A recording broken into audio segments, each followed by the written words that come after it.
إن أصحاب الجنة اليوم في شغل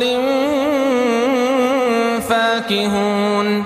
هم وأزواجهم في ظلال على الأرائك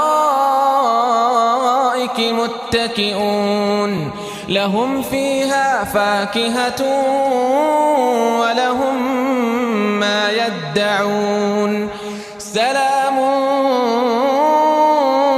قولا من رب رحيم وامتازوا اليوم أيها المجرمون ألم أعهد إليكم يا بني آدم ألا تعبدوا الشيطان إنه لكم عدو مبين وأن اعبدوني هذا صراط